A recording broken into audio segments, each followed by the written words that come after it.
Hello guys, പുതിയ വീട്ടിലേക്ക് എല്ലാവർക്കും സ്വാഗതം. ഇന്നലെ ഏറ്റവും കൂടുതൽ സെൻസേഷൻ ആയിട്ട് നിന്ന വാർത്തയാണ് ഗോവിന്ദചാമിയുടെ ജയിൽ ബ്രേക്ക്. ഗോവിന്ദചാമി ആരാണെന്ന് എല്ലാവർക്കും അറിയാമെന്ന് ഞാൻ വിചാരിക്കുന്നു. 2011 ഫെബ്രുവരിയിൽ എറണാകുളത്ത് നിന്ന് ഷൊർണൂരിലേക്ക് ട്രെയിൻ ത്രൂ ട്രാവൽ ചെയ്ത 23 വയസ്സ് മാത്രം പ്രായമുള്ള സൗമ്യയെ ട്രെയിനിൽ നിന്ന് തള്ളി താഴെയിട്ട് അതിക്രൂരമായി മർദ്ദിച്ച് ഒരു കൈ മാത്രം ശേഷിയുള്ള വ്യക്തിയാണ് ഗോവിന്ദചാമി.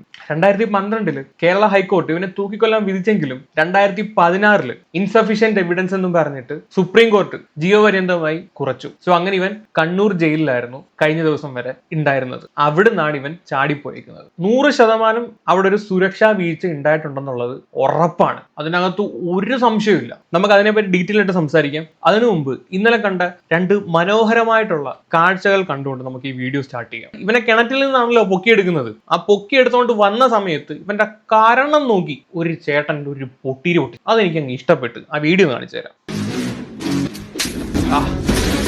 അടിപൊളി അടിപൊളി അടി. കേരളത്തിന് ആളുകൾ കൊടുക്കാൻ ആഗ്രഹിച്ച അടി. സത്യത്തില് ഇവനെ പോലീസിന്റെ കൈ കിട്ടിയോണ്ട് ഇവൻ ഇപ്പോഴും ജീവനോടിരിക്കുന്നു. നാട്ടുകാരുടെ കയ്യിലാണ് ആദ്യം കിട്ടുന്നതെങ്കിൽ തീർത്തേനെ, തല്ലിക്കൊന്നേനെ. അതിനകത്ത് ഒരു സംശയവും ഇല്ല. ഇത് മാത്രമല്ല, പോലീസ് പിടിച്ചോണ്ട് പോകുന്ന സമയത്ത് ഇവന്റെ തലക്കിട്ട് ഒരു ചേട്ടൻ കൊടുത്തിട്ടുണ്ട്. ഞാൻ അതുകൂടെ വെക്കാം.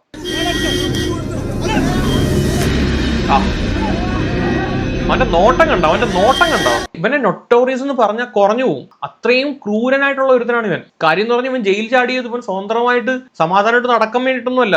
ഇവൻ മോഷണം നടത്താനും ഇവൻ ഒരുപാട് പ്ലാൻസ് മനസ്സിൽ വെച്ചോണ്ടായിരിക്കണം അവൻ ജയിൽ ചാടിയത്. ഇവൻ ഇത്രയും നൊട്ടോറിയസ് ആണെന്ന് പറയാനുള്ള റീസൺ, ഈ ജയിലിലെ കണ്ണൂരിലെ ഒരു അസിസ്റ്റന്റ് പ്രിസൺ ഓഫീസർ ഉണ്ട്. അദ്ദേഹം പറയുന്ന വാക്കുകൾ കേൾക്കണം. അദ്ദേഹത്തെ ഇവൻ ഭീഷണിപ്പെടുത്തിയിട്ടുണ്ട്. ഇവൻ ജയിലിൽ ചാടുമെന്നും അയാളുടെ വീട്ടിൽ പോയിട്ട് അയാളുടെ വീട്ടുകാരെയും കുട്ടികളെ അടക്കം നശിപ്പിക്കുമെന്നും അങ്ങേര് പറയുന്നുണ്ട്.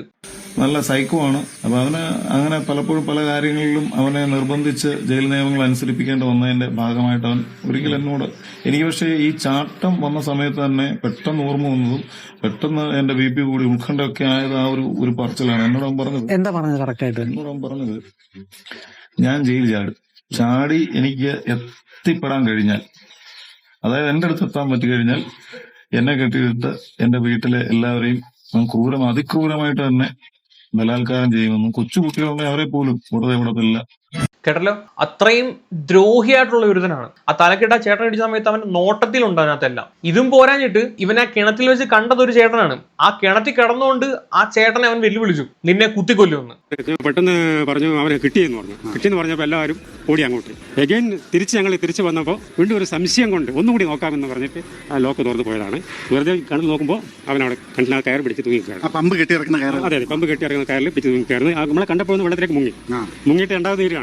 ശ്വാസം കിട്ടില്ലല്ലോ, ആ നീറിനെ നോക്കിയാണ്. അപ്പൊ എന്നോട് പറയുകയും ചെയ്തു, പിന്നെ കുത്തി കൊല്ലുന്ന് പറഞ്ഞു. ഭീഷണിപ്പെടുത്തി കുത്തി കൊല്ലുന്ന് പറഞ്ഞു. ഞാൻ പറഞ്ഞു പോടെന്ന് പറഞ്ഞു.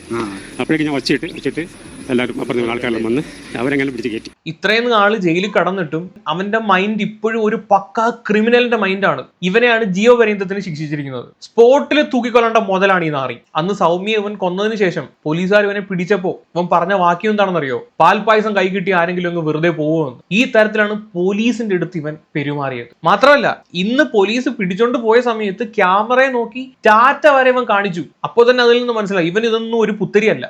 ഇവൻ ഒരിക്കലും മാറാൻ പോകുന്നില്ല. ജയിലിൽ ഇനി 50 കൊല്ലം ഇവൻ ഇട്ടാൽ പോലും ഇവൻ ഒരിക്കലും മാറാൻ പോണില്ല. അപ്പൊ ഇങ്ങനെയുള്ള ഈ ഒരു നാറിയെ സർക്കാരിന്റെ ചെലവ് തീറ്റിപ്പോറ്റാണ് നമ്മുടെ പൈസക്ക്. ഇന്നലെ കണ്ട മറ്റൊരു കാഴ്ച മാധ്യമങ്ങൾ തമ്മിലുള്ള മത്സരമാണ്. ആദ്യമായിട്ടാണ് ഒരു ന്യൂസ് കൊടുക്കാൻ വേണ്ടിയിട്ട് 24ഉം ഏഷ്യാനെറ്റും മീഡിയ വണ്ണും മാതൃഭൂമി മനോരമയൊക്കെ തമ്മിൽ ഇങ്ങനെ മത്സരിച്ചുള്ള ഓട്ടം. പോലീസ് നായേക്കാൾ വേഗത്തിലാണ് ഗോവിന്ദചാമിയുടെ പുറകിൽ ന്യൂസ് ചാനൽസ് ഓടിയത്. അതിനകത്ത് ഏറ്റവും വലിയൊരു കോമഡി ഞാൻ കാണിച്ചു തരാം. യെസ് അഭിലാഷേ, അതായത് നമ്മളിവിടെ നിൽക്കുന്ന സമയത്ത് അപ്പുറത്തെ ഭാഗത്ത് നിന്ന് ആളുകളുടെ ഒച്ച കേൾക്കുന്നുണ്ട്, കിട്ടിയെന്നാണ് കരുതുന്നത്. ഏതായാലും അങ്ങോട്ടേക്ക് പോകട്ടെ. Camera movie. ഒരുപക്ഷെ ഗോവിന്ദചാമിയെ പിടികൂടിയതായിട്ടുള്ള ദൃശ്യങ്ങൾ തത്സമയം കിട്ടി. ഗോവിന്ദചാമിയെ പിടിച്ചിരിക്കുന്നു. ഇതാ മാതൃഭൂമി ന്യൂസിൽ പ്രേക്ഷകർ കാണുന്നത് തത്സമയ ദൃശ്യങ്ങളാണ്. രാഹുൽ ഓടിക്കോളൂ. ഇതാ രാഹുൽ ഓടിക്കോളൂ, നമ്മൾ എക്സ്ക്ലൂസീവ് അടിക്കും. എന്റെ പൊന്നെ അഭിലാഷ് തൂക്കി. ചാമിയെ പിടികൂടുന്ന ദൃശ്യങ്ങൾ ഈ വീടിന്റെ വളപ്പിലേക്കാണ് ഈ വീടിന്റെ വളപ്പിലേക്കാണ് ഗോവിന്ദചാമിയെ പിടികൂടുന്നതിന്റെ ദൃശ്യങ്ങളാണ്. ആ വീടിന്റെ വളപ്പ് കഴിഞ്ഞ് അത് ലൈവായിട്ടുള്ള തത്സമയമുള്ള ദൃശ്യങ്ങളാണ്. ഗോവിന്ദചാമിയെ പിടികൂടുന്ന ദൃശ്യങ്ങളാണ്. വിവരം അവിടെ നിന്ന് പറയുന്നുണ്ട്. അവിടേക്ക് പോലീസ് പാർട്ടി ഓടുകയാണ്. അതിനോടൊപ്പം ഇതാ ഈ കാണുന്നത് തത്സമയ ദൃശ്യങ്ങളാണ്. പോലീസ് ഓടുന്നു, അതിനോടൊപ്പം മാധ്യമങ്ങൾ ഓടുന്നു. ഗോവിന്ദചാമിയെ പിടികൂടുന്ന ദൃശ്യങ്ങൾ. മതിൽ ചാടി അപ്പുറത്തെ സൈഡിൽ കഷ്ടപ്പാട് നോക്കണ, എത്ര മതിലാണ് ചാടിയത്. അത് ക്യാമറയും പിടിച്ചോണ്ട് ലൈവ് പോവാണ്. ലൈവ് ക്യാമറമാൻ ഒരു ബിഗ് സല്യൂട്ട് കേട്ടോ. എല്ലാരും കഷ്ടപ്പെട്ടു. പക്ഷെ മാതൃഭൂമിക്കാണ് ബിരിയാണി കിട്ടിയത്. അപ്പുറത്തെ സൈഡിലാണ് മതിൽ ചാടി. ഇപ്പോ അങ്ങോട്ടേക്ക് ക്യാമറയും മാതൃഭൂമി ന്യൂസിലൂടെ പ്രേക്ഷകർ തത്സമയം കാണൂ. ഗോവിന്ദചാമിയെ പിടികൂടുന്ന ദൃശ്യങ്ങളാണ്. ഈ കെട്ടിടത്തിന് സമീപത്തേക്കാണ്. രാഹുൽ പറഞ്ഞോളൂ. ഇതാ ഗോവിന്ദചാമിയെ പിടികൂടുന്ന ദൃശ്യങ്ങൾ. ഈ ദൃശ്യങ്ങൾ മാതൃഭൂമി ന്യൂസിൽ മാത്രമാണ് പ്രേക്ഷകർ. മാതൃഭൂമി ന്യൂസിൽ മാത്രം, വേറെ ഒരു ന്യൂസുകാരും വന്നില്ല. അതിന് മാതൃഭൂമി തൂക്കി. കിട്ടിയോ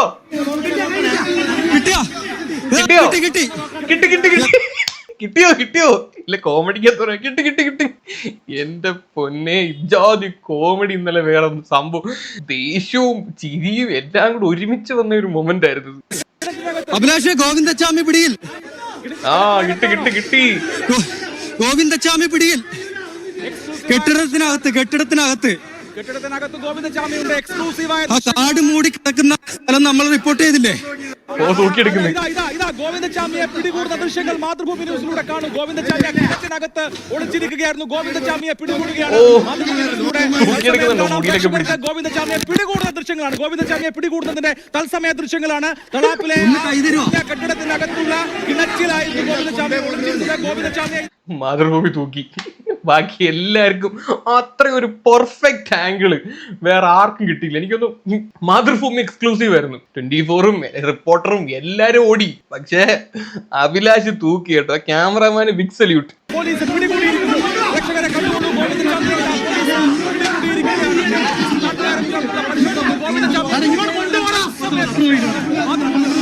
അങ്ങനെ ഗോവിന്ദചാമി എക്സ്ക്ലൂസീവ് മാതൃഭൂമി തൂക്കിയിരിക്കുകയാണ്. 1.7 മില്യൺ വ്യൂസ്. കഷ്ടപ്പെട്ട് കൂടെ ഓടി ഏഷ്യാനെറ്റ് 24 ഒക്കെ ബ്ലിങ്കിപ്പോയി. നൈസായിട്ട് മാതൃഭൂമി അങ്ങ് കൊണ്ടുപോയി. പിന്നെ ഇന്നലെ കണ്ട വേറൊരു വിവരക്കേട് ഞാൻ കാണിച്ചു തരാം. നമ്മുടെ വിവരമുള്ള വിദ്യാഭ്യാസ മന്ത്രി എടുത്ത് ചോദിച്ചപ്പോൾ പുള്ളിയുടെ റെസ്പോൺസ് നിങ്ങളൊന്ന് കേൾക്കണം. ഒരു സുരക്ഷാ വീഴ്ചയില്ല. എന്നോട് ഈ ചോദ്യം ചോദിച്ചിട്ട് കാര്യമല്ല. ഗോവിന്ദസ്വാമി കേരളത്തിലെ സ്കൂളുകളിലൊന്നും പഠിക്കുന്നില്ലല്ലോ. എങ്ങനെ ചോദിച്ചത് തന്നെ തെറ്റി. സ്കൂളിനെ പറ്റി ചോദിച്ചാൽ പോലും മര്യാദയ്ക്ക് ഒരു റിപ്ലൈ തരാത്ത മനുഷ്യനാണ്. അപ്പോഴാണ് ഗോവിന്ദചാമി ജയിലാടിനെ പറ്റി ചോദിക്കുന്നത്. ഗോവിന്ദചാമി ആരാന്ന് പോലും ഒക്കെ അറിയാവുന്ന സംശയമാണ്. അപ്പൊ പിന്നെ ശിവൻകുട്ടി അണ്ണന്റെ കയ്യിൽ നിന്ന് ഇതൊക്കെ പ്രതീക്ഷിക്കാവൂ. ചോദിച്ചത് തന്നെ ഏറ്റവും വലിയ തെറ്റ്. ഇനി ഇവരെങ്ങനെ ജയിലിൽ ചാടി, ഈ ജയിലിലെ സുരക്ഷകൾ എങ്ങനെയാണ്, ഇവൻ എന്തൊക്കെ പ്രിപ്പറേഷൻസ് ചെയ്തു ഈ ഒരു ജയിൽ ചാട്ടത്തിന്, അതൊക്കെ നമുക്ക് നോക്കാം. അതിനു മുമ്പ് ഈ ജയിലിനെ പറ്റിയുള്ള ഒരു വാർത്ത ഞാൻ കേൾപ്പിക്കാം. കാലിയ റഫീഖും പോലെ കൊടും കുറ്റവാളികൾ ജയിൽ ചാടിയ കണ്ണൂരിൽ നിന്ന് വകുപ്പിന് നാണക്കേടായി മറ്റൊന്നുകൂടി. 40 ഏക്കറിൽ 10 ബ്ലോക്കുകളുള്ള കണ്ണൂർ സെൻട്രൽ ജയിൽ സംസ്ഥാനത്ത് തന്നെ ഏറ്റവും കാവലുള്ള ജയിലുകളിലൊന്ന്. ഗോവിന്ദചാമി ഉണ്ടായിരുന്നത് ജയിലിനുള്ളിലെ ജയിലായ അതിസുരക്ഷാ ബ്ലോക്കായ 10ാം ബ്ലോക്കിൽ. അവിടെയാകെ 68 സെല്ലുകൾ. ഓരോ സെല്ലിലും ഒരു തടവുകാരൻ മാത്രം. ഗോവിന്ദചാമിയെ നിരീക്ഷിക്കാൻ കൂടി വേണ്ടി ഒരു തടവുകാരൻ കൂടി അയാളുടെ സെല്ലിൽ ഉണ്ടായിരുന്നു. അവന്റെ അറിവോടുകൂടിയാണ് ചാടിയിരിക്കുന്നത്. ആ കൂടെ ഉള്ളവനും ചാടാൻ പ്ലാൻ ഉണ്ടായിരുന്നതാണ് അറിയാൻ സാധിച്ചത്. നേരത്തെ ജയിൽ ചാടിയവർ, ക്രൂര കുറ്റകൃത്യം ചെയ്തവർ, ലഹരിക്കേസ് കുറ്റവാളികൾ, വധശിക്ഷയ്ക്ക് വിധിക്കപ്പെട്ടവർ എന്നിവരാണ് 10ാം ബ്ലോക്കിൽ. 4 ഉപബ്ലോക്കുകളായി തിരിച്ച അതിസുരക്ഷാ ജയിലിൽ രാത്രി ഡ്യൂട്ടിക്ക് 4 പേർ, അസിസ്റ്റന്റ് പ്രിസൺ ഓഫീസർമാർ. ഓരോ അരമണിക്കൂറിലും സെല്ലിന് മുന്നിലെ ബോർഡിൽ ഇവർ ഒപ്പിടണം. ഉറങ്ങിയിട്ടില്ല എന്ന് ഉറപ്പിക്കാൻ കൂടിയാണിത്. ഇവർ പണിയെടുക്കുന്നുണ്ടോ എന്ന് നോക്കാൻ ഡെപ്യൂട്ടി പ്രിസൺ ഓഫീസറുടെ പരിശോധനയും ഇടയ്ക്കിടെയുണ്ട്. നിങ്ങൾ ആലോചിക്കണം, 4 പേര് ഡ്യൂട്ടിക്കുണ്ട്. ഓരോ അരമണിക്കൂറിലും സെല്ലിന്റെ മുന്നിലുള്ള ബോർഡിൽ പോയി ഒപ്പിടണം, ഉറങ്ങിയില്ലെന്ന് ഉറപ്പുവരുത്താൻ വേണ്ടിയിട്ട്. അവർ ഉറങ്ങിയിട്ടില്ലെന്ന് ഉറപ്പുവരുത്താൻ വേണ്ടി വേറൊരു ഓഫീസറും ഉണ്ട്. അപ്പൊ ഈ ഒരു രീതിയിൽ ഓഫീസേഴ്സ് അവരുടെ ഡ്യൂട്ടി ചെയ്തിട്ടില്ല എന്നുള്ളത് 100% ഉറപ്പാണ്. അങ്ങനെ ചെയ്തിട്ടുണ്ടായിരുന്നെങ്കിൽ ഗോവിന്ദചാമി ഇങ്ങനെ സിമ്പിൾ ആയിട്ട് ചാടി പോയില്ലായിരുന്നു. ബാക്കി കേൾക്കാം. ഇടയുണ്ടാകും. ജയിലിനുള്ളിലെ സെൻട്രൽ ടവറിൽ കാവലിന് 2 പേർ, CCTV റൂമിൽ നിരീക്ഷണത്തിന് 2 പേർ. ഇവരുടെയെല്ലാം കണ്ണിൽപ്പെടാതെ ഗോവിന്ദചാമിയുടെ രക്ഷപ്പെടൽ. അതിസുരക്ഷ CCTV റൂമിൽ 2 പേര്. ഇതൊക്കെ ഉണ്ടാവണമെന്ന് പേപ്പറിൽ മാത്രമേ ഉള്ളൂ. CCTV ഒന്നും വർക്കാവുന്നില്ല. ജയിലിനെ മറ്റു ഭാഗത്തു നിന്ന് വേർതിരിക്കുന്ന ചെറുമതിലുണ്ട്.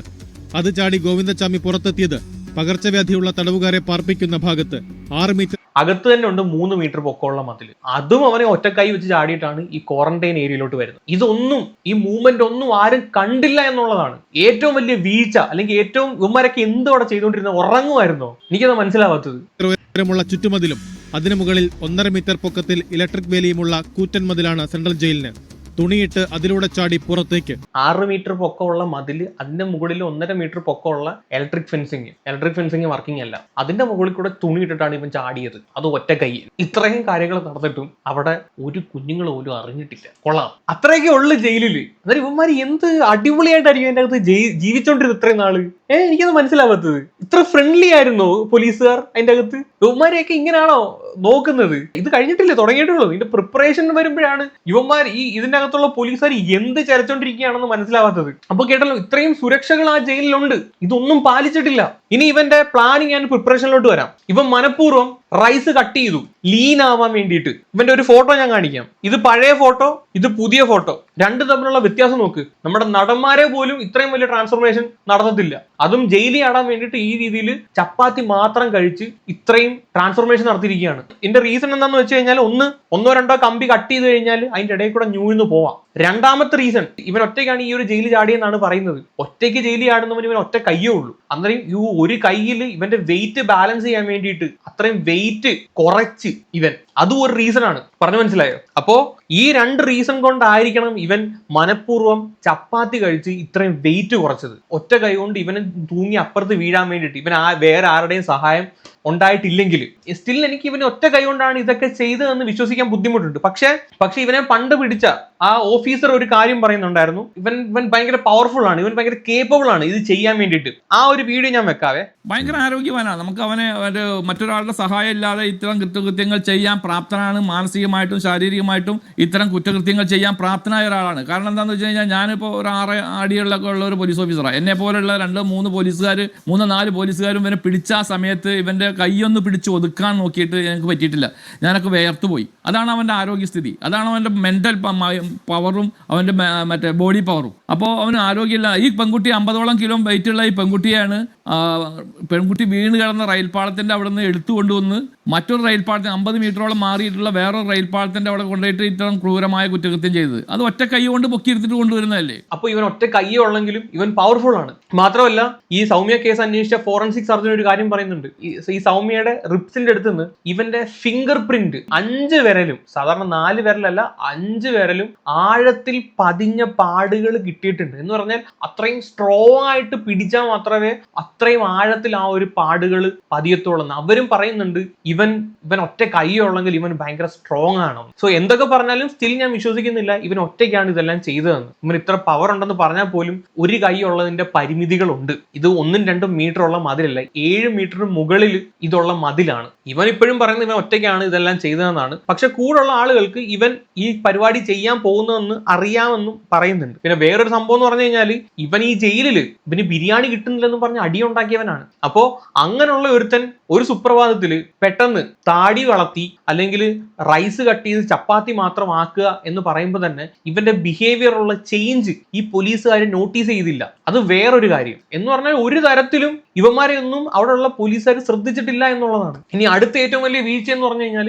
ഇവൻ ഈ അഴികൾ കട്ട് ചെയ്തിട്ടാണ്. ഇത് കട്ട് ചെയ്തെന്നും വളച്ചൊന്നും പറയുന്നു. 4 അഴി കട്ട് ചെയ്തെന്നും പറയുന്നു. അതുപോലെ തന്നെ 6 അഴി കട്ട് ചെയ്തെന്നും പല ന്യൂസിനകത്ത് പറയുന്നുണ്ട്. ഇത് കട്ട് ചെയ്തിരിക്കുന്നത് ചെറിയ ആക്സോ ബ്ലേഡ്സ് വെച്ചിട്ടാണ്. ഇവനൊരു പാണ്ടക്കെട്ടുമായിട്ടാണ് ഇവൻ പുറത്തോട്ട് പോയേക്കുന്നത്. ആ പാണ്ടക്കെട്ടിൽ നിന്ന് ഈ ഒരു ആക്സോ ബ്ലേഡ്സിന്റെ കഷ്ണങ്ങളും കിട്ടിയിട്ടുണ്ടെന്ന് പറയുന്നുണ്ട് ന്യൂസിനകത്ത്. അപ്പോൾ ഇവൻ ഈ സാധനം എവിടുന്ന് കിട്ടി? അതും 10-20 ദിവസങ്ങൾ കൊണ്ടാണ് ഈ ഒരു പരിപാടി ഇവൻ ചെയ്തേക്കുന്നത്. പ്രത്യേകിച്ച് ഈ അഴി കട്ട് ചെയ്തത് ഈ മഴയുള്ള സമയങ്ങളാണ്. ഈ നല്ല മഴയുള്ളപ്പം ഇത് കട്ട് ചെയ്യുന്ന സൗണ്ട് പുറത്തോട്ട് പോവില്ല. അപ്പോൾ അത്രയും പ്ലാനിങ് ആണ്, പക്കാ പ്ലാനോട് കൂടിയാണ് ഇവൻ ഇത് എക്സിക്യൂട്ട് ചെയ്തേക്കുന്നത്. പിടികിട്ടിയോ? പിന്നെ അടുത്ത കാര്യം ഇവന്റെ ഒബ്സർവേഷൻ സ്കില്ല്. അത് പറയാതിരിക്കാൻ വയ്യ.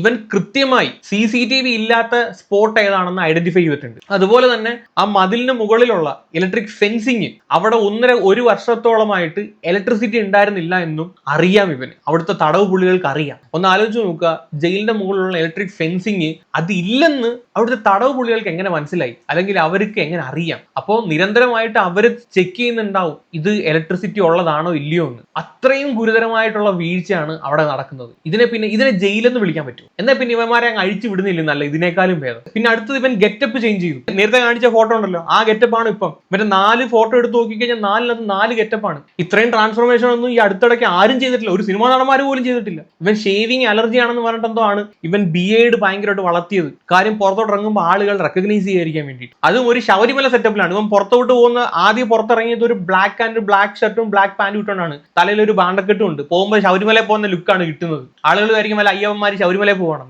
ആ ഒരു രീതിയിലാണ് പുറത്തോട്ട് ഇറങ്ങിയത്. ഇവര് ഡ്രസ്സസ് എങ്ങനെ എവിടുന്ന് കളക്ട് ചെയ്ത് വെച്ചു? പുറത്തിറങ്ങി ഡ്രസ്സ് ചേഞ്ച് ചെയ്യാൻ വേണ്ടിയിട്ട് ആദ്യം ഒരു ബ്ലാക്ക് ഷർട്ടിൽ ഇവനെ പോകുന്ന കണ്ടു. അത് കഴിഞ്ഞിട്ട് വൈറ്റ് ഷർട്ടിൽ പോകുന്ന കണ്ടു. അന്നേരം ഇവർ ഫ്രീക്വന്റ് ആയിട്ട് പുറത്ത് ചാടിയതിനു ശേഷവും ഇവർ ഡ്രസ്സും ചേഞ്ച് ചെയ്യുന്നുണ്ട്. ഇതൊന്നും ഈ ജയിലിലുള്ള ഏമാന്മാര് നോട്ടീസ് ചെയ്യുന്നുണ്ടായിരുന്നില്ല. ചുരുക്കി പറഞ്ഞാൽ ഇവനെ ഒരു തരത്തിലും ഇവര് നോക്കുന്നുണ്ടായിരുന്നില്ല, ഇവനെ ഒബ്സർവ് ചെയ്യുന്നുണ്ടായിരുന്നില്ല. ഒരു കുറ്റവാളി ഇത്രയും ട്രാൻസ്ഫോർമേഷൻ നടത്തുകയാണ്, താടി വളർത്തുകയാണ്, അവൻ ലീൻ ആകുകയാണ്, അവൻ ഡ്രസ്സ് കളക്ട് ചെയ്ത് വെക്കുകയാണ്. ഈ ഇരുമ്പ് ജയിലിന്റെ അഴി വീക്കാക്കാൻ വേണ്ടി അതിനകത്ത് ഉപ്പ് വാരി ഇടുന്നുണ്ടായിരുന്നു വരെ പറയുന്നുണ്ട്. എന്നിട്ട് കംപ്ലീറ്റ് മുറിക്കത്തില്ല, പയ്യെ കുറച്ചാണല്ലോ മുറിക്കുന്നത്. എന്നിട്ട് ആ ഗ്യാപ്പ് ബ്ലാക്ക് കളറിലെ ക്ലോത്ത് വെച്ച് ഇവൻ അടച്ചു വെക്കുന്നുണ്ടായിരുന്നു എന്ന്. അപ്പോൾ ക്ലിയർ ആയിട്ടൊരു പ്ലാനിങ് ഉണ്ട്. ഇതൊന്നും അവിടെ ഡ്യൂട്ടിക്കുള്ള പകലോ രാത്രിയിലോ ഡ്യൂട്ടിക്കുള്ള ആരും തന്നെ ഇതൊന്നും ശ്രദ്ധിച്ചിട്ടുണ്ടായിരുന്നില്ല. ഇനി ഇവൻ ചാടിയത് എങ്ങനെയാണെന്ന് പറയാം. നല്ല മഴയുള്ള രാത്രി ഇപ്പൊ നേരത്തെ മുറിച്ചു വെച്ചിരുന്ന അഴികള് ഇളക്കിയിട്ട് അത് വളച്ചെന്നും മുറിച്ചെന്നും പറയുന്നു. ജയിലിന് പുറത്തു വരുന്നു, ആരും കണ്ടിട്ടില്ല. സമയം ഏതാണ്ട് ഒരു 1:15 ആയിട്ടുണ്ടെന്നാണ് പറയുന്നത്. 10ാം ബ്ലോക്കിൽ ഒരു 3 മീറ്റർ ഉയരമുള്ള ഒരു മതിലുണ്ട്. അത് ചാടി കടന്നിട്ടാണ് ഈ ക്വാറന്റൈൻ റീജിയനിലോട്ട് പോകുന്നത്. അവിടെ അവൻ 1-2 മണിക്കൂർ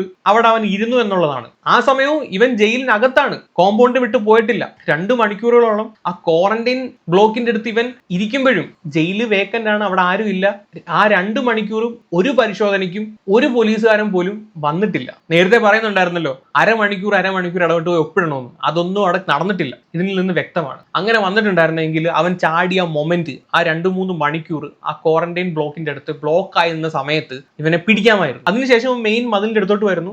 മെയിൻ മതിലിന് ഏതാണ്ട് 6 മീറ്റർ പൊക്കം, അതിന്റെ മുകളിൽ 1.5 മീറ്റർ ഉള്ള ഒരു ഇലക്ട്രിക് ഫെൻസിംഗ് ഉണ്ട്. ഇപ്പൊ മുമ്പ് തന്നെ ഈ പ്ലാനിങ്ങിന്റെ ഭാഗമായിട്ട് ആ മതിലിന്റെ അടുത്ത് ഒരു വീപ്പ് സെറ്റ് ചെയ്ത് വെച്ചിട്ടുണ്ടായിരുന്നു. മാത്രമല്ല ഈ മതിൽ ചാടാൻ വേണ്ടിയിട്ട് മുമ്പ് തന്നെ ബെഡ്ഷീറ്റും തോർത്തും ഇതെല്ലാം കൂട്ടിക്കെട്ടി ഒരു സെറ്റപ്പ് പോലെ ഉണ്ടാക്കി വെച്ചിട്ടുണ്ടായിരുന്നു. ഇത് രണ്ടും പ്രിപ്പയർ ചെയ്ത് വെച്ചിട്ടുള്ള സാധനമാണ്. ഇതൊന്നും ആരും നോട്ടീസ് ചെയ്തിട്ടില്ല എന്നുള്ളതാണ് വേറൊരു യാഥാർത്ഥ്യം. തുണി അവൻ പെട്ടെന്ന് ഉണ്ടാക്കിയെടുത്തതല്ല, പിരിഞ്ഞു പോകുന്ന പ്രിസണേഴ്സിന്റെ എന്ന് കളക്ട് ചെയ്ത് അവൻ കെട്ടി വെച്ചിരുന്നതാണ്. 1.5 മാസമായിട്ട് ഇത് പ്രിപ്പറേഷനിലാണ്. ആ കാലയളവിൽ ഇവൻ കരുതി വെച്ചതാണ്. ഈ സാധനങ്ങളൊന്നും ആരുടെയും കൺമുന്നിൽ പെട്ടിട്ടുമില്ല. അങ്ങനെ ഏതാണ്ട് ഒരു 4:50 ഇവൻ ഈ മെയിൻ മതിൽ ചാടി പുറത്തു വീഴുന്നു. അന്നേരവും ആരും അറിഞ്ഞിട്ടില്ല. പിന്നെ രാവിലെ തലയെണ്ണൊരു പരിപാടിയുണ്ട്.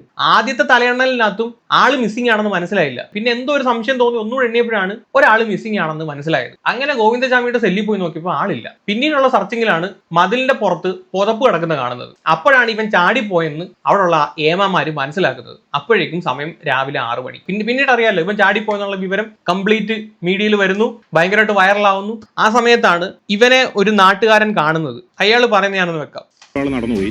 അപ്പോൾ നടന്നുപോയ ഉടനെ തന്നെ ഞാൻ തൊട്ടടുത്തുണ്ടായിരുന്ന ഒരാളോട് ചോദിച്ചു, ഇത് ഇയാളാണോ എന്ന് സംശയമുണ്ട്, നമുക്ക് നോക്കിയാലോ എന്ന് പറഞ്ഞു. ഉടനെ അയാൾ എൻ്റെ സ്കൂട്ടർ, ഒരു ഓട്ടോ ഡ്രൈവറാണ്, അദ്ദേഹം എൻ്റെ സ്കൂട്ടറിൻ്റെ ബാക്കിൽ കയറി. ഞങ്ങൾ ഉടനെ ഒരു 10-20 മീറ്റർ ബാക്കിൽ ഇയാളുടെ പുറകെ തിരിച്ച് ഇയാളെ ഫോളോ ചെയ്തതിന് ശേഷം വണ്ടി നിർത്തി ഞങ്ങൾ ഇവനെ വിളിക്കുമ്പോഴേക്കും ഇവൻ നടത്തുന്ന സ്പീഡ് കൂട്ടി. ഇപ്പം ഞങ്ങൾ പേരെടുത്ത് വിളിച്ചു. ഗോവിന്ദചാമി എന്ന് വിളിക്കുമ്പോഴേക്കും ആൾ ഉടനെ തന്നെ ഇവിടെ പണി നടക്കുന്ന ഒരു വീടുണ്ട്. ആ വീടിൻ്റെ ആ പോക്കറ്റ് റോഡിലൂടെ മതിലൂടെ ഓടി ഈ കാട്ടിനുള്ളിലേക്ക് എടുത്ത് ചാടി ഓടുകയാണ് ചെയ്തിട്ടുണ്ടായിരുന്നത്. ഉടനെ ഞങ്ങൾ ടൗൺ പോലീസ് സ്റ്റേഷനിൽ കൈ തിരിച്ചറിയാൻ പറ്റിയിരുന്നു. സത്യം പറയാൻ നാട്ടുകാരുടെ ഇടപെടൽ ഇല്ലായിരുന്നെങ്കിൽ ഇവനെ ഒന്നും പൊക്കാനേ പോത്തില്ല. നാട്ടുകാരാണ് വിളിച്ചു പറഞ്ഞത് ഇവൻ ഇന്ന സ്ഥലത്തുണ്ടെന്ന്. ഏതാണ്ട് ജയിലിൽ നിന്ന് 3-4 കിലോമീറ്റർ അപ്പുറം വെച്ചിട്ടാണ് ഇവനെ പിടിക്കുന്നത്. അങ്ങനെ ഈ പുള്ളി വിളിച്ച് പറഞ്ഞതിനെ തുടർന്ന് പോലീസ് ആ ഒരു റീജിയനിൽ പരിശോധന നടത്തുന്നു. ഇവൻ ആശുപത്രി വളപ്പിലായിരുന്നു ഒളിച്ചിരുന്നത്. അവിടെ പോലീസ് എത്തിയപ്പോഴത്തേക്ക് അവിടെ നിന്ന് ഇറങ്ങി ഓടി. എന്നിട്ട് അടുത്തുള്ള ഒരു കെട്ടിടത്തിന്റെ കിണറ്റിലോട്ട് അവൻ എടുത്ത് ആടുന്നത്. അവിടുത്തെ സെക്യൂരിറ്റി ജീവനക്കാരൻ ഇത് കാണുകയും നാട്ടുകാരെ വിളിച്ചു കൂട്ടി ഇവനെ പോലീസ് പൊക്കുകയും ചെയ്തു. ആ വീഡിയോ ഒക്കെയാണ് നമ്മൾ നേരത്തെ കണ്ടത്. അപ്പൊ ഇതിന്റെ ഭാഗമായിട്ട് 4 ഉദ്യോഗസ്ഥരെ സസ്പെൻഡ് ചെയ്തിട്ടുണ്ട്. അതും രാത്രി ഡ്യൂട്ടി ചെയ്ത ഉദ്യോഗസ്ഥരെയാണ് സസ്പെൻഡ് ചെയ്യുന്നതാണ് മനസ്സിലാക്കിയത്. ഈ രാത്രി ഡ്യൂട്ടി ചെയ്ത ഉദ്യോഗസ്ഥരെ മാത്രം സസ്പെൻഡ് ചെയ്തിട്ട് എന്താണ് കാര്യം? ഇവൻ ഈ ഒരു ദിവസം കൊണ്ട് ഉണ്ടാക്കിയ പ്ലാനിങ് അല്ല ഇത്. 1.5 മാസം എടുത്ത് ഉണ്ടാക്കിയ പ്ലാനിങ് ആണ്. അതിനകത്ത് രാത്രി ഡ്യൂട്ടി ചെയ്തവരും രാവിലെ ഡ്യൂട്ടി ചെയ്തവരും എല്ലാവരും ഉൾപ്പെടും. ഇവരാരും ഇതൊന്നും കണ്ടിട്ടില്ല എങ്കിൽ ഈ 4 ഉദ്യോഗസ്ഥരുടെ മാത്രം മാത്രം കുറ്റമല്ല, അവിടെ വർക്ക് ചെയ്ത എല്ലാവരുടെയും കുറ്റമാണിത്. ജയിലിന്റെ സെക്യൂരിറ്റി ഇൻഫ്രാസ്ട്രക്ചേഴ്സിലുള്ള കൃത്യമായിട്ടുള്ള ഫെയിലിയർ ഈ ഒരു കേസിൽ നമുക്ക് വിസിബിൾ ആണ്. ഒന്ന് ഇലക്ട്രിക് ഫെൻസിങ് വർക്കിംഗ് അല്ല, 1 കൊല്ലത്തോളമായിട്ട് അത് വർക്കിംഗ് അല്ലാതെ കിടക്കുകയാണ്. അത് ഈ പ്രിസണേഴ്സിന് അറിയാം, അവരാണ് ഇത് വർക്കിംഗ് അല്ല എന്നുള്ളത്. അതിൽ നിന്ന് ഒരു കാര്യം മനസ്സിലായി, ജയിലിൽ ഒരു തരത്തിലുള്ള മെയിൻ്റനൻസോ അല്ലെങ്കിൽ ഒരു സെക്യൂരിറ്റി ചെക്കോ ഇല്ല. രണ്ടാമത്തത് CCTV failure, blind spot monitor ചെയ്യാൻ അവിടെയുള്ള ഉദ്യോഗസ്ഥർക്ക് പറ്റിയില്ല. അതൊരു കുറ്റവാളിക്ക് പറ്റും. അപ്പൊ ഈ ഗോവിന്ദചാമിയുടെ അത്രയും ബുദ്ധിയും വിവരമുള്ളവന്മാർ പോലും ആ ഒരു ജയിലിൽ ഇവനെയൊന്നും നോക്കാനില്ല. ഇവൻ ഈ ജയിലിൽ ചാടുന്ന സമയത്ത് ഉറപ്പായിട്ടും ഈ CCTV ഉള്ള സ്ഥലത്തോടു കൂടിയും പോയിട്ടുണ്ടാവും. ഏതെങ്കിലും ഒരു ക്യാമറയിൽ ഇവൻ എന്തായാലും പറഞ്ഞിട്ടുണ്ടാവും. പക്ഷെ അത് റിയൽ ടൈമിൽ മോണിറ്റർ ചെയ്യാൻ പോലും ആരും ഉണ്ടായിരുന്നില്ല എന്നുള്ളതാണ്. അങ്ങനെ മോണിറ്റർ ചെയ്തിരുന്നെങ്കിൽ ആ സമയത്തെ മനസ്സിലായേനെ. നൈറ്റിൽ എന്തൊക്കെ മൂവ്മെന്റ് നടക്കുന്നതെന്ന് പോലും നോക്കാൻ ആരും ഉണ്ടായിരുന്നില്ല.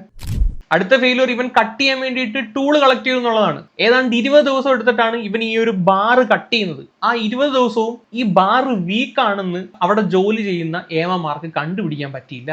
അപ്പോ ഈ ജയിലിനകത്ത് യൂസ് ചെയ്യുന്ന ടൂള് മിസ്സിംഗ് ആണോ ഇല്ലയോ എന്നുള്ള ഒരു പ്രോപ്പർ ഇൻവെന്ററി കൺട്രോൾ ഒന്നും അവിടെ ഇല്ല. എല്ലാം തോന്നിയതുപോലാണ്. വേറെ എവിടെയാണെങ്കിലും നമുക്ക് ഒരു ടൂളോ ഒരു ആക്സോ ബ്ലേഡോ പോയി കഴിഞ്ഞാൽ അത്ര ഉള്ളെന്ന് മനസ്സിലാക്കാം. പക്ഷെ ജയിലിനകത്ത് അങ്ങനെയല്ല. ചെറിയൊരു മുട്ടുസൂചിക്ക് വരെ അവിടെ കണക്ക് വേണം. കാര്യം അത് വെച്ചിട്ട് വേണമെങ്കിൽ ഒരാളെ ഹാം ചെയ്യാൻ പറ്റും. അപ്പൊ അത്രയും കൊടും കുറ്റവാളികൾ ഇടുന്ന ജയില് പോലുള്ള ഒരു സ്ഥലത്ത് ആക്സോ ബ്ലേഡ് പോലുള്ള ടൂൾസ് നഷ്ടപ്പെട്ടിട്ടും അതൊന്നും അവിടെയുള്ള അണ്ണന്മാർക്ക് മനസ്സിലായിട്ടില്ല. അടുത്തത്, ഈ 1.5 മാസമായിട്ട് അവിടെ ഒരു തരത്തിലുള്ള സെല്ലിന്റെ അകത്ത് ഇൻസ്പെക്ഷൻ നടന്നിട്ടില്ല. ഇൻസ്പെക്ഷൻ പ്രോപ്പറായിട്ട് നടന്നിട്ടുണ്ടായിരുന്നെങ്കിൽ ഈ ടൂൾ ഒളിപ്പിച്ചു വെച്ചിരിക്കുന്നത് കണ്ടെത്താൻ സാധിച്ചേനെ. 2, ഇവൻ ഈ തുണികൾ, ഈ ചേഞ്ച് ചെയ്യാനുള്ള ഡ്രസ്സ്, ഈ കൂട്ടിക്കെട്ടാനുള്ള തുണികൾ, ചാടാൻ വേണ്ടിയിട്ട് കൂട്ടിക്കെട്ടാൻ വേണ്ടിയുള്ള തുണികളൊക്കെ ഉണ്ടല്ലോ, ഇതെല്ലാം ഇവൻ എവിടെ ഒളിപ്പിച്ചു വെച്ചിരുന്നു. ആരും ഇതിനെപ്പറ്റി നോട്ടീസ് ചെയ്തിട്ടില്ല. അതിൽ നിന്ന് ഒരു കാര്യം മനസ്സിലാവും, അവിടെ ബെഡ്ഷീറ്റും ആരെങ്കിലും യൂസ് ചെയ്തതിൽ ഉമ്മാരൊന്നും നോക്കത്തില്ല.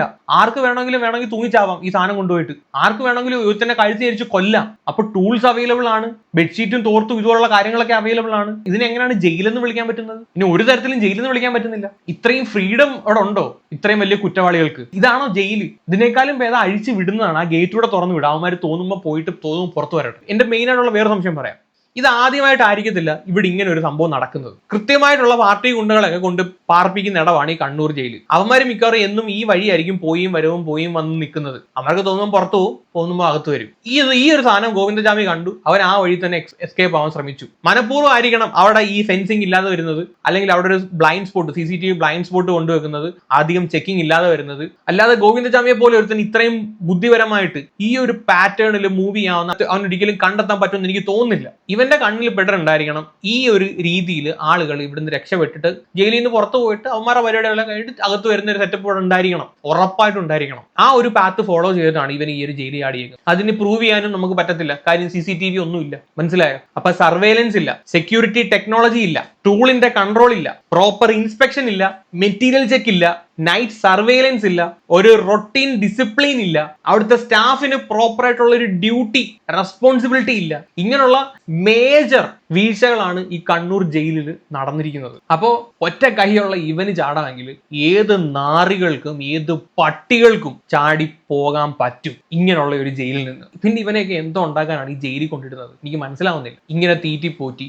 ഒരു തരത്തിലുള്ള സെക്യൂരിറ്റി ഇല്ലാതെ ഒരു തരത്തിലുള്ള റെസ്ട്രിക്ഷൻസും ഇല്ലാതെ ഇങ്ങനെ അഴിച്ചു വിട്ടേക്കും അവന്മാരെ ജയിലിനകത്ത്. ഇവർക്ക് തോന്നിയ പോലെ സാധ്യതകൾ കളക്ട് ചെയ്യാനും, തോന്നിയ പോലെ ജീവിക്കാനും, തോന്നിയ പോലെ ആഹാരം കഴിക്കാനും, തോന്നിയ പോലെ താടി വളർത്താനും. അപ്പോൾ ഇതിനെ ഒരിക്കലും നമുക്ക് ജയിലെന്ന് കൺസിഡർ ചെയ്യാൻ പറ്റില്ല. ഇത്രയും ഫ്രീഡം പോലും ജനങ്ങൾക്കില്ല. ഉള്ള കാര്യം പറയാമല്ലോ. ഇവിടെ ഓരോ സാധാരണക്കാരനും നാളെ എങ്ങനെ അരി മേടിക്കുമെന്ന് ആലോചിച്ചിട്ടായിരിക്കും കഴിയുന്നത്. അത്രയും ടെൻഷൻ പോലും ജയിലിലുള്ളവന്മാർക്കില്ല.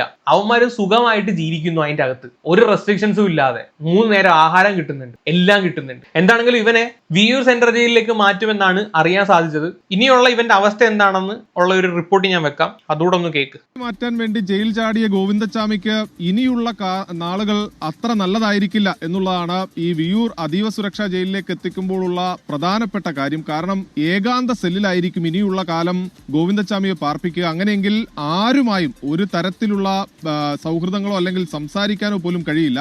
ഇപ്പോൾ കണ്ണൂർ സെൻട്രൽ ജയിലിലായിരുന്ന സമയത്ത് അവിടുത്തെ സഹതടവുകാരുമായി ഈ ജയിൽ ചാടുന്ന അടക്കമുള്ള കാര്യങ്ങൾ ചർച്ച ചെയ്തു എന്നുള്ളതാണ് പറയുന്നത്. പക്ഷേ ഇവിടെ ഒരു ഈച്ചക്കുഞ്ഞുമായി പോലും ഗോവിന്ദചാമിക്ക് സംസാരിക്കാൻ കഴിയില്ല. ഭക്ഷണം കാര്യമില്ല. കേരളം ഇല്ലയോ, ഈച്ചക്കുഞ്ഞല്ല, ഇനി അവൻ തത്തക്കുഞ്ഞുമായിട്ട് വരെ സംസാരിക്കുവാൻ. സെല്ലിനകത്തേക്ക് എത്തിച്ചു നൽകും. സെല്ലിന് പുറത്തേക്ക് ഗോവിന്ദച്ചാമിക്ക് ഇറങ്ങാൻ കഴിയില്ല. അതോടൊപ്പം തന്നെ ഈ സെല്ലിനകത്ത് കൃത്യമായ CCTV ഉണ്ട്. അതുകൊണ്ട് തന്നെ മുഴുവൻ സമയവും നിരീക്ഷണത്തിലായിരിക്കും. 4.2 മീറ്ററാണ് ഈ സെല്ലിന്റെ ഉയരം. അതോടൊപ്പം തന്നെ ഈ അതീവ സുരക്ഷാ ജയിലിന്റെ ഭാഗമായുള്ള സുരക്ഷാ ക്രമീകരണങ്ങളുണ്ട്. അതിലേക്ക് കൂടി വന്നു കഴിഞ്ഞാൽ ഈ നിലവിൽ ഈ വലിയ ചുറ്റുമതിലാണ് ഇതിനുള്ളത്. പുറത്ത് ഈ ചുറ്റുമതിലിന് പുറത്ത് 6 മീറ്റർ ഉയരത്തിൽ, അതായത് 6 മീറ്റർ ഉയരത്തിലുള്ള ചുറ്റുമതില്, അതിന് പുറത്ത് ഈ വൈദ്യുത വേലിയുണ്ട്. അതും 10 അടി ഉയരത്തിലാണ് ഈ വൈദ്യുത വേലി ഉള്ളത്. ഇനി അത് മറികടന്ന് ഏതെങ്കിലും തടവുകാരൻ പുറത്തേക്ക് ഇതൊക്കെ ഉണ്ടെന്ന് പറഞ്ഞിട്ട് കാര്യമില്ല. ഇതൊക്കെ വർക്കിംഗ് ആണോ ഇല്ലയോ നോക്കണം. CCTV ഉണ്ടെന്ന് പറയുന്നു, CCTV വർക്കിംഗ് അല്ല, തീർന്ന്. ഇലക്ട്രിക് ഫെൻസിങ് ഉണ്ടെന്ന് പറയുന്നു, അത് വർക്കിംഗ് അല്ലെങ്കിൽ തീർന്ന്. ഈ പറഞ്ഞ സാധനങ്ങളൊക്കെ കണ്ണൂർ ജയിലിൽ ഉണ്ടായിരുന്നു. റൂമിനകത്ത് CCTV ഇല്ലെങ്കിലും പുറത്ത് CCTV ഉണ്ടായിരുന്നു. അതിന്റെ കറക്റ്റ് ആ ഒരു ലൂപ്പ് ഹോൾ മനസ്സിലാക്കിയിട്ടാണ് ഇവൻ ചാടിയേക്കുന്നത്. കുറച്ചാൾ കഴിയുമ്പോഴത്തേക്ക് ഈ വിയൂർ സെൻട്രൽ ജയിലിലെ ഇങ്ങനെയുള്ള ലൂപ്പ് ഹോൾസ് അവൻ കണ്ടുപിടിക്കും. അവൻ ചിലപ്പോൾ തൊരങ്കം ഉണ്ടാക്കിയിട്ടായിരിക്കും അതിനകത്തോടെ പോകുന്നത്. പ്രോപ്പറായിട്ട് ഇൻസ്പെക്ഷൻ, പ്രോപ്പറായിട്ട് ഇങ്ങനെയുള്ള കാര്യങ്ങൾ നടന്നില്ലെങ്കിൽ ഏത് നാറുകൾക്കും ചാടാമെന്ന് ഇവൻ തെളിയിച്ചിരിക്കുകയാണ് ഈ ഒരു കാര്യത്തിൽ. ഇവരെ എല്ലാം വാച്ച് ചെയ്യുന്നതിന് വേണ്ടി ആയുധധാരികളായ പോലീസുകാർ ഈ ടവറിന് മുകളിൽ കാത്തു നിൽക്കുന്നുണ്ട്. കേട്ടിട്ടുണ്ട്. ടവറിന്റെ മേളിൽ അവന്മാരിന്ന് ഉറങ്ങിയ തീരുന്ന പ്രശ്നമേ ഉള്ളൂ. ആയിരിക്കും ഈ ജയിൽ ചാടുന്ന ആളുകളെ നേരിടുക. അതുകൊണ്ട് തന്നെ അതീവ സുരക്ഷാ ജയിലിൽ കഴിയുന്ന ഓരോ തടവുകാരനെ സംബന്ധിച്ചും അവരുടെ ജീവിതം തീർത്തും ദുസ്സഹമായി മാറും എന്നുള്ളതാണ്. SKN സൂചിപ്പിച്ചതുപോലെ തന്നെ ഗോവിന്ദച്ചാമിയും കൊണ്ടുള്ള വാഹനം കണ്ണൂരിൽ നിന്ന് പുറപ്പെട്ടു കഴിഞ്ഞു. എന്തായാലും തൃശ്ശൂരിലേക്ക് എത്തിക്കുന്നതിന്റെ ഭാഗമായുള്ള സുരക്ഷാ ക്രമീകരണങ്ങൾ അടക്കം വർദ്ധിപ്പിച്ചിട്ടുണ്ട്. നമ്മളിവിടെ എത്തുന്ന സമയത്ത് കൂടുതൽ പോലീസുകാരെല്ലാം തന്നെ ഇപ്പോൾ ഈ അതീവ സുരക്ഷാ ജയിലിനകത്തേക്ക് പ്രവേശിച്ചിട്ടുണ്ട്. അതായത് ഈ ഗോവിന്ദച്ചാമി എത്തിക്കുന്നതിന്റെ ഭാഗമായി കൂടുതൽ പോലീസുകാരെ അടക്കം ഇപ്പോൾ ഈ മേഖലയിലേക്ക് എത്തിച്ചിട്ടുണ്ട്. അത്തരത്തിൽ സുരക്ഷ വർദ്ധിപ്പിച്ചുകൊണ്ടാണ് എന്തായാലും അതീവ സുരക്ഷാ ജയിലിലേക്ക് ഗോവിന്ദച്ചാമിയെ പ്രവേശിപ്പിക്കുന്നത്. എവിടെ കൊണ്ടിട്ടാലും അവിടെയുള്ള സെക്യൂരിറ്റി ഓഫീസേഴ്സ് തോന്നിയ പോലെ ലവാലവ അടിച്ച് നടക്കുകയാണെങ്കിൽ കാര്യമില്ല. റെക്കോർഡ്സ് എടുത്ത് പരിശോധിച്ച് നോക്കിയാൽ ചിലപ്പോൾ ഈ വിയൂർ സെൻട്രൽ ജയിലിൽ നിന്ന് ചാടിയ കുറ്റവാളികളുടെ എണ്ണം കുറെ കാണും. എന്താണെങ്കിലും നോക്കാം.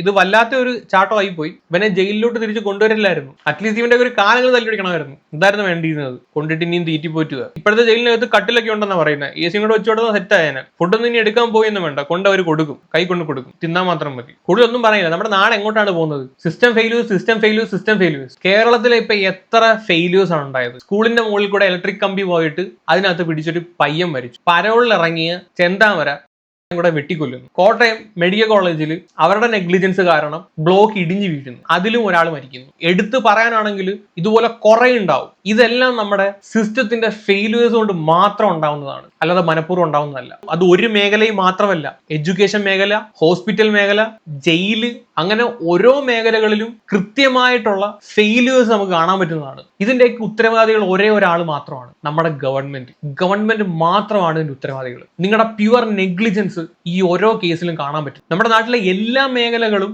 ഇതേ അവസ്ഥയിലാണ്. ഒരാൾ മരിക്കുമ്പോഴാണ് അവിടെ ഇന്ന ഒരു സംഭവം ഉണ്ടായിരുന്നു എന്ന് മനസ്സിലാവുന്നത്. അതിന് മുമ്പ് അത് റെക്ടിഫൈ ചെയ്യാൻ ആരും തയ്യാറാവുന്നില്ല. ഇവിടുത്തെ ഇലക്ട്രിക് ഫെൻസിങ് ഒരു കൊല്ലമായിട്ട് വർക്കിംഗ് അല്ലാതെ കിടക്കുകയാണ്. CCTV ബ്ലൈൻഡ് സ്പോട്ട്, ഇതൊക്കെ ഒരു മെയിൻ്റനൻസിന്റെ ഭാഗമായിട്ട് മാത്രം വരുന്ന മിസ്റ്റേക്സ് ആണ്. അതുപോലും ചെയ്യാൻ പറ്റുന്നുണ്ടായിരുന്നില്ല. കോട്ടയത്ത് ആ ബിൽഡിംഗ് ബ്ലോക്ക് ഇടിഞ്ഞു വീണത് അതും പ്യുവർ നെഗ്ലിജൻസ് ആണ്. ആ കുഞ്ഞ് ഇലക്ട്രിക് കമ്പി തൂങ്ങി മരിച്ചത്, ഇതൊക്കെ ആരുടെ ഭാഗത്തെ തെറ്റാണ്? ഇവിടെ ഈ ഒരു ഗോവിന്ദചാമി ജയിലിൽ ചാടിയിട്ടുണ്ടെങ്കിൽ, അവനെ ആരെങ്കിലും ജയിലിനകത്ത് നിന്ന് സഹായിച്ചിട്ടുണ്ടെങ്കിൽ അതിനേക്കാൾ കൂടുതൽ നമ്മുടെ സിസ്റ്റം അവനെ സഹായിച്ചിട്ടുണ്ട് എന്നുള്ളതാണ്. ഇതിനകത്ത് വേറെ ആരെയും പഴിചാരിയിട്ട് കാര്യമില്ല. ഇവിടുത്തെ സിസ്റ്റമാണ് ഇതിനെല്ലാത്തിനും ഉത്തരവാദി. കൂടുതലൊന്നും എനിക്ക് പറയാനില്ല. എന്താണ് നിങ്ങളുടെ അഭിപ്രായം? താഴെ ഒന്ന് കമന്റ് ചെയ്യുക. അപ്പൊ ശരിയെങ്കിൽ ബൈ.